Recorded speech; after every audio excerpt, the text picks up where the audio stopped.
사람은 무엇으로 사는가? 옛날에 시몬이라는 구두수선공이 살고 있었어요. 그는 열심히 일했지만 부유한 형편은 아니었죠. 어느 겨울날 시몬은 양가죽 외투를 사러 길을 나섰어요. 손님들로부터 밀린 외상값을 받고 그 돈으로 따뜻한 외투를 살 생각이었죠.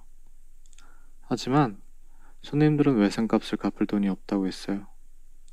시몬은 양가죽 외투를 사기엔 터무니없이 적은 돈만을 얻었고 투덜대며 집으로 돌아가고 있었어요.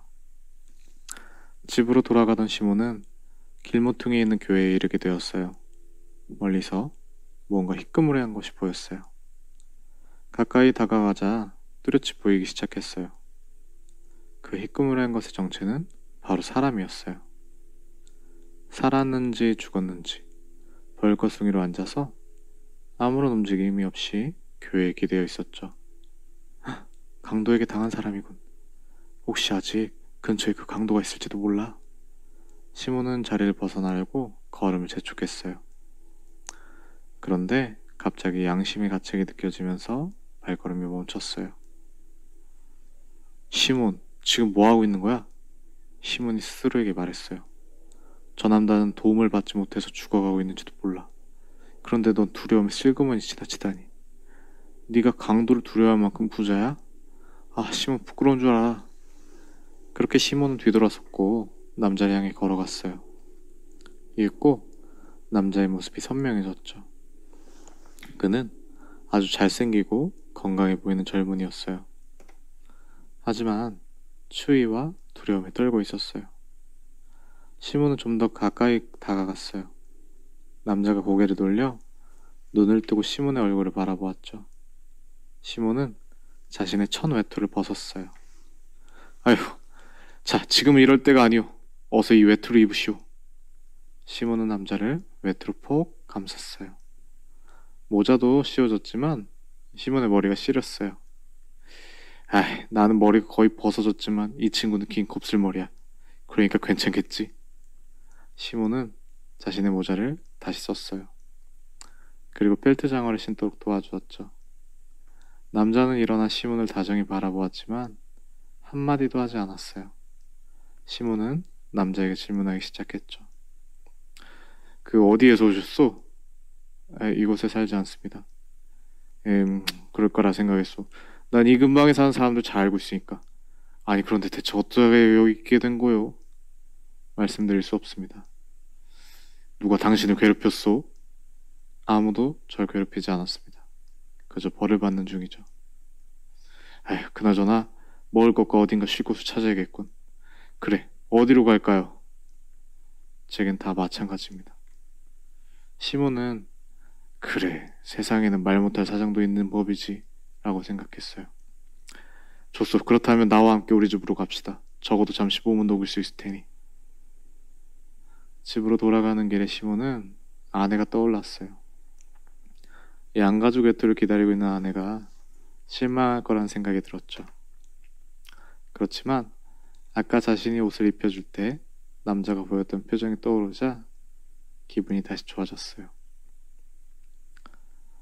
집에서 마트리오나는 얼마 남지 않은 빵을 어떻게 하면 며칠 동안 먹을 수 있을지 계산하면서 빵을 나누고 있었어요. 그리고 바느질을 시작하며 생각했죠. 아휴, 지난 겨울엔 따뜻한 외투가 없어서 외출하기 어려웠어. 이제는 따뜻한 양가죽 외투가 생길 거야. 그 순간 문간에서 발소리가 들렸고 누군가 들어왔어요. 남편과 어떤 남자가 서 있었죠. 마트리오나는 남편에게서 알코올 냄새를 맡았어요. 양가죽 외투는 보이지 않았고 남편은 면목 없는 듯 서 있었어요. 마트리오나는 실망감에 화가 치밀었어요. 더군다나 같이 온 남자는 남편의 외투를 입고 있었고 벌거벗은 것으로 보였어요. 이상한 사람이면 틀림없어. 여보, 그 저녁이 준비됐으면 좀 내오구려. 마트리오나가 화가 난 것을 알았지만 시몬은 모른 척했어요. 식탁에 낯선 남자가 앉도록 하고 다시 말했죠. 그 오늘 저녁으로 뭐 만든 건 없어? 만들었어도 줄 건 없어요. 당신 줄 거는. 보아하니 술 마신 것 같은데. 아니, 양가죽 외투로 살아다가 사람이 입고 나간 외투마저 벗어버리고 이런 이상한 다 벗고 있는 남자다 집에 데려왔으니 당신이나 저 남자에게 줄 저녁 같은 건 없어요. 그렇게 마트르나는 10년 전 일까지 꺼내며 남편을 쏘아붙였어요. 그리고는 화가 나서 화를 식히려 문 밖으로 밖에 나가기 위해 걸어갔죠. 그런데 문득 대체 어쩌다가 남편이 벌거벗은 남자를 데려오게 된 건지, 대체 저 낯선 남자는 누구인지 궁금해졌어요. 그래서 마트르나는 나가는 걸음을 멈추고 시몬에게 물었죠. 시몬은 자초지종을 설명했어요. 마트르나가 화를 참으면서 침묵하는데 시몬이 말했어요. 여보, 당신에게도 사랑이 있지 않소? 마트르나는 그 말을 듣고서 낯선 남자를 바라보았어요. 갑자기 그 남자가 불쌍한 생각이 들면서 마음이 누그러졌어요. 마트르나는 저녁을 내왔어요. 며칠 동안 나누어 먹으려고 했던 마지막 남은 빵을 꺼내고 칼과 숟가락을 놓았죠. 어서 드세요. 마트르나가 말했어요. 그래, 젊은이 자리에 앉으시오. 시몬과 낯선 남자는 먹기 시작했어요. 마트르나는 탁자 귀퉁이에 앉아 손으로 턱을 괴고서 낯선 남자를 쳐다보았죠.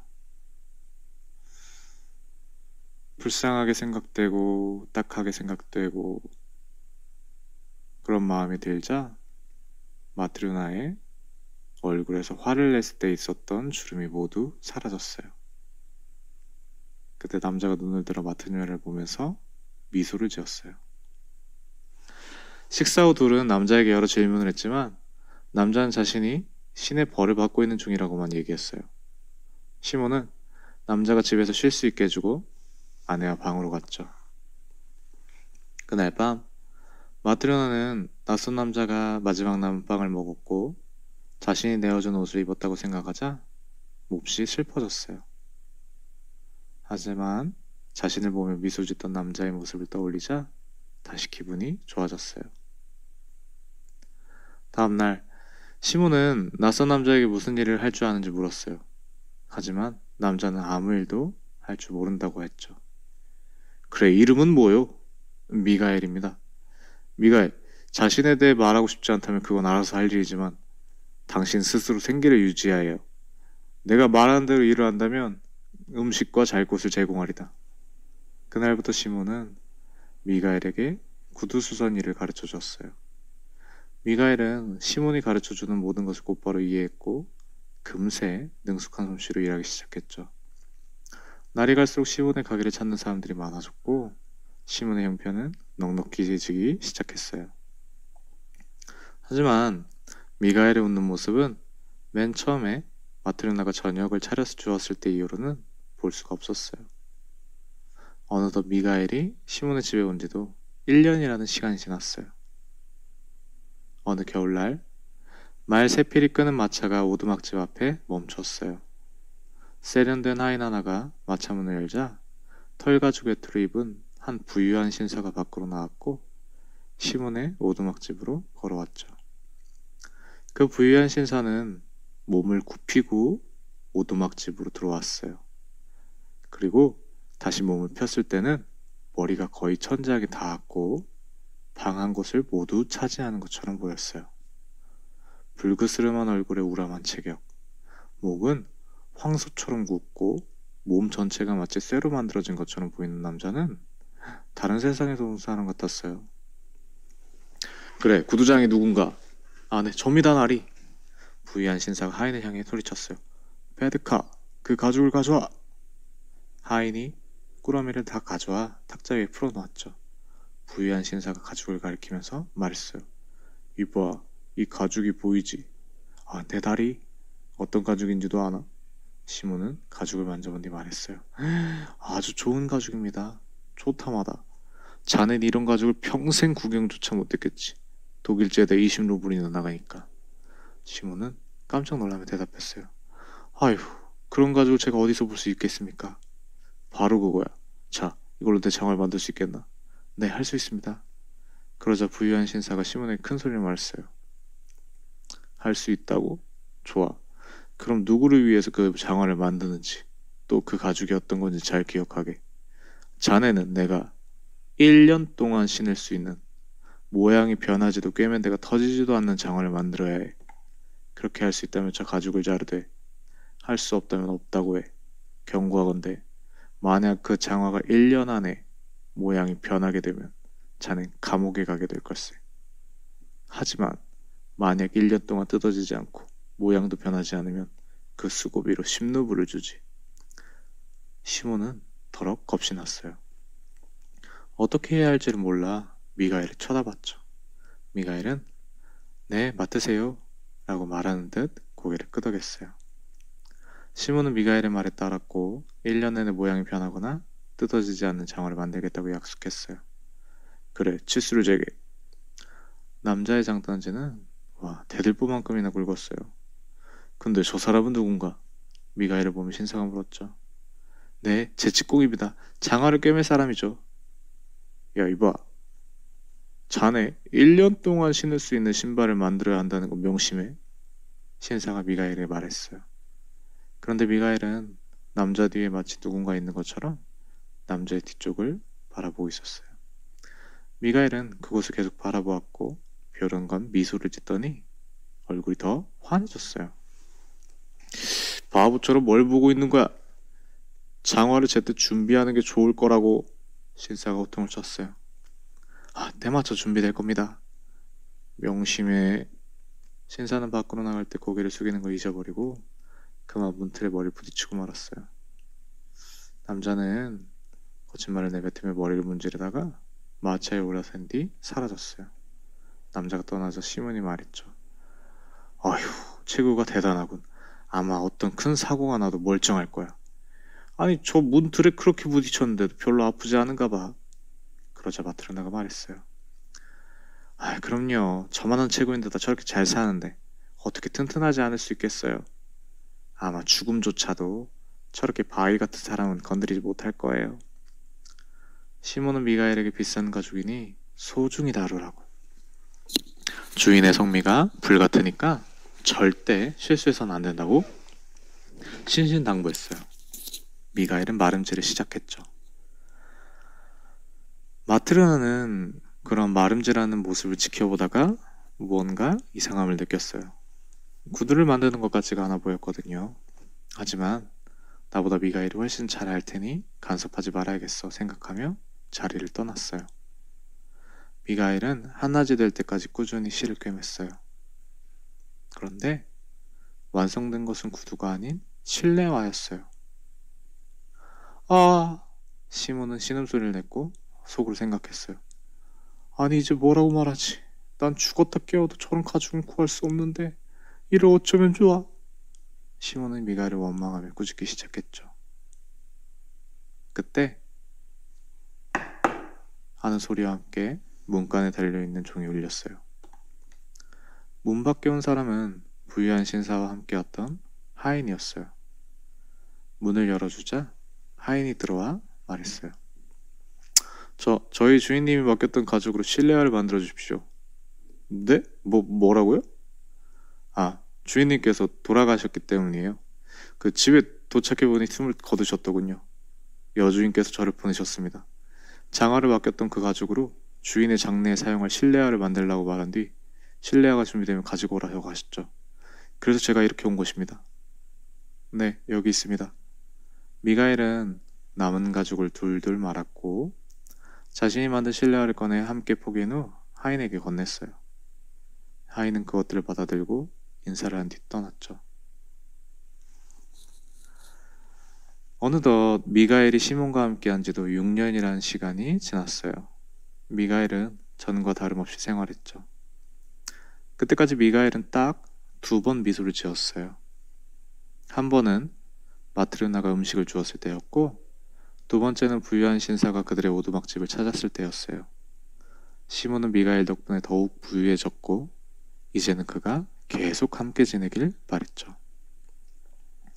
어느 날 하루는 온 식구가 집에 있었어요. 아이들 중 하나가 미가엘에게 달려와 말했어요.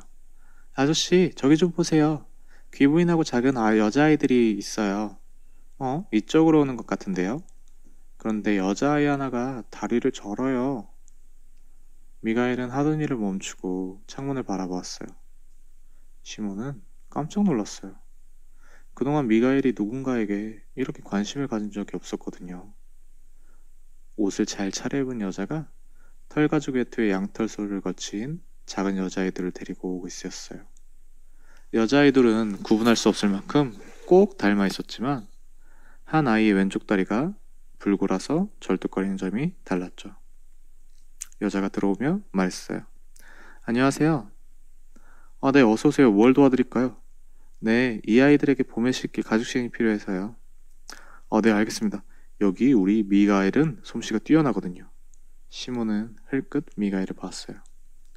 미가엘은 일을 멈추고 두 작은 여자애를 쳐다보고 있었어요. 마치 알고 있기라도 한 것 같았죠. 이 아이의 두 자리를 재주세요. 절뚝거리는 발에 신길 신발 하나랑 정상적인 발에 신길 신발 3개를 만들어 주시면 돼요. 이 둘의 애들의 발 크기가 같거든요. 쌍둥이에요. 시몬은 치수를 쟀고 다리를 저는 아이에 대해 물었어요. 근데 어쩌다 이렇게 됐죠? 그 아주 예쁜 아이인데. 태어날 때부터 이랬나요? 아니에요. 이애 엄마가 다리를 눌러서 이렇게 되고 말았어요. 그때 마트로나가 다가와 물었어요. 네? 어머니 아니세요? 어머니처럼 보이는데? 네. 저는 엄마도 아니고 친척도 아니에요. 제가 이 아이들을 양녀로 삼았답니다. 그러시구나. 근데 마치 친엄마처럼 정말 좋아하시는 것 같아요. 어떻게 좋아하지 않을 수 있겠어요. 둘 다 제 젖을 먹여 키웠어요. 저한테도 아이가 하나 있었지만 하늘나라로 떠나고 말았답니다. 그 아이는 제가 낳은 아이였지만 지금 이 아이들만큼은 좋아하지 않았어요. 그런 일이 있었군요. 그럼 이 아이들의 부모는요? 여자는 사연을 들려주었어요.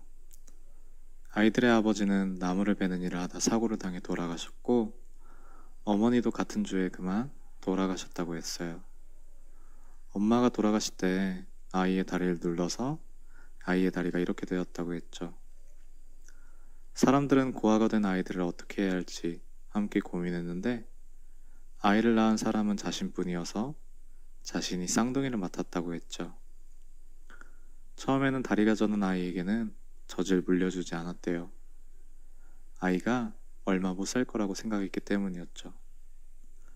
그런데 갑자기 왜 이 불쌍하고 죄 없는 아기가 고통을 받아야 하나 불쌍한 생각이 들었고 그래서 젖을 주기 시작했대요. 젊고 형편이 넉넉했던 여자는 아이 셋을 충분히 기를 수 있었대요. 하지만 자신이 낳은 아이는 두 돌이 채 되기 전에 세상을 떠났고 자신은 더 이상 아이를 낳지 못했다고 했어요. 그렇지만 이 아이들 덕분에 너무 행복하다고 했죠. 만약 이 쌍둥이들마저 없었다면 저희 부부는 정말 외로웠을 거예요. 이제 이 아이들은 제 인생의 기쁨이랍니다. 여자는 다리를 저는 아이를 한 손으로 꼭 껴안고 다른 손으로 볼에 흐르는 눈물을 닦았어요. 그때 시몬은 미가엘이 위를 올려다보며 미소를 짓는 것을 보았어요. 여자와 아이들이 떠난 뒤 미가엘이 시몬과 마트르나에게 머리를 숙여 인사하며 말했어요. 이제는 제가 떠날 때가 된 것 같습니다. 그의 몸에서는 빛이 나오고 있었어요. 오, 미가엘, 당신이 평범한 사람이 아니란 것은 이미 눈치채고 있었네. 하지만 가기 전에 이것만 말해주게나. 자네는 그동안 딱 3번만 미소 지었네. 아내가 음식을 내왔을 때, 신사가 장화를 주문했을 때, 그리고 여자분이 어린아이들 데려왔을 때. 이때마다 자네가 웃었던 이유가 뭔가? 그리고 3번째로 미소를 짓고 이렇게 환히 밝아진 이유가 무엇인가? 미가엘은 자신이 3가지 물음에 대한 답을 알았고 그래서 벌이 끝났기 때문이라고 대답했어요. 시몬은 미가엘이 왜 벌을 받았는지, 그리고 그 세 가지 물음은 무엇인지에 대해 물었죠. 저는 원래 하늘의 천사였습니다. 그런데 신의 말씀을 듣지 않아 벌을 받게 되었습니다. 어느 날 신은 제게 한 여자의 영혼을 데려오게 하셨습니다. 제가 내려갔을 때 그 여자는 이제 막 쌍둥이를 낳은 뒤였습니다. 아기들은 움직였지만 여자는 자신의 아기들을 가슴까지 안아 올릴 수가 없었습니다. 여자는 저를 보았고 자신이 갈 때가 되었다는 것을 깨달았습니다. 그녀는 울면서 제게 말했죠. 천사님, 제 남편은 나무에 깔려 죽었고 바로 얼마 전에 땅에 묻혔습니다. 제게는 친척도 없습니다. 고아가 된 제 아이들을 보살필 사람이 아무도 없어요. 아이들이 제 힘으로 설 수 있게 될 때까지만 더 살게 해주세요. 아이들은 아버지나 어머니 없이는 살 수 없어요. 저는 한 아이를 가슴에, 다른 아이를 팔에 안겨주고 하늘에 올라갔습니다. 그러자 신께서 말씀하셨죠. 가서 그 영혼을 데려오고 세 가지 물음에 대해 배워라. 사람에게 무엇이 있고 사람에게 무엇이 주어지지 않았으며 사람이 무엇으로 사는지를, 이것들을 배웠을 때 다시 돌아오게 될 것이다. 저는 여자의 영혼을 거두었고 여자의 육신은 침상에 굴러다 한 아기의 다리를 비틀었죠. 하늘에 오르자 바람이 저를 붙잡았고 저는 지상으로 떨어졌습니다. 벌거숭이 상태인 저는 피할 곳을 찾아 교회에 기대어 있었어요. 저녁이 가까워지자 한 남자가 보였죠. 남자의 머릿속엔 온통 가족들의 먹을 것과 입을 옷에 대한 걱정으로만 가득 차 있었어요. 그래서 저는 도움을 기대하지 않았습니다. 그런데 남자는 처음엔 제게서 얼굴을 돌렸지만 이내 다시 다가와 자신의 옷을 제게 입혀주었죠. 그리고 자신의 집으로 데려갔습니다. 집 안에 들어가자 한 여자가 나와 말하기 시작했습니다. 죽음의 악취가 가득한 그녀는 저를 내쫓길 원했죠. 하지만 남편이 그녀에게 사랑이 없는지 묻자 그녀는 곧바로 변했습니다. 제게 먹을 것을 주고 저를 바라보는 얼굴에는 더 이상 죽음이 보이지 않았죠. 그때 신이 말씀하신 첫 번째 물음이 떠올랐습니다. 사람에게 무엇이 있는지 배워라. 저는 사람에게 사랑이 있다는 것을 깨달았습니다. 첫 번째 답을 깨달은 저는 기뻤습니다. 그리고 처음으로 미소를 지었죠. 저는 당신들과 함께 살면서 1년을 보냈습니다. 한 남자가 찾아와 1년 동안 모양이 변하거나 뜯어지지 않는 장화를 주문했습니다.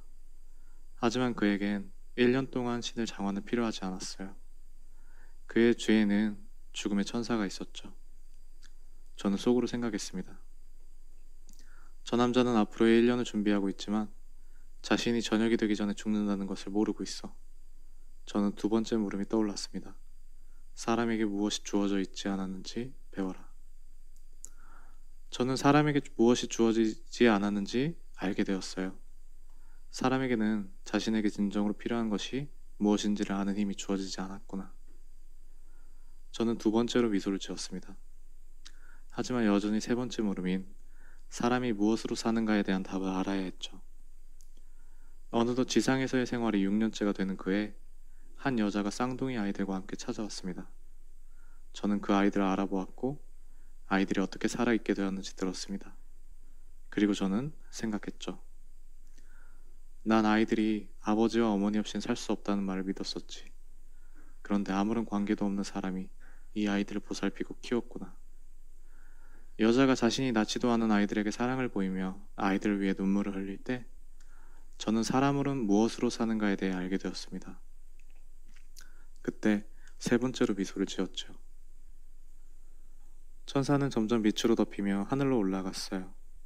목소리가 아닌 하늘에서 들려오는 것 같은 소리가 들려왔어요. 저는 모든 사람이 자신을 위한 걱정이 아니라 사랑으로 산다는 것을 배웠습니다. 어머니는 자신의 아이들이 살기 위해 무엇이 필요한지 알지 못했습니다. 부유한 남자는 자신에게 무엇이 필요한지 알지 못했습니다. 어떤 사람도 미래를 보는 눈을 갖고 있지 않기 때문입니다. 사람이 되었을 때 저는 제 자신을 돌보는 것이 아니라 지나가는 사람이 베푼 사랑 때문에, 그리고 그와 그의 아내가 저를 불쌍히 여기고 사랑했기 때문에 살 수 있었습니다. 고아들은 그들을 낳아준 어머니의 보살핌이 아니라 그들을 불쌍히 여기고 사랑했던 한 낯선 여자의 가슴 안에 있는 사랑 때문에 살 수 있었습니다. 모든 사람은 자신의 행복을 위한 생각이 아니라 사람에게 존재하는 사랑 때문에 산다는 것을 이제 저는 이해하게 된 것입니다. 목소리가 멈추자 시몬은 주위를 둘러보았어요. 오두막집은 이전 그대로였고 집 안에는 시몬의 가족만이 남아 있었대요.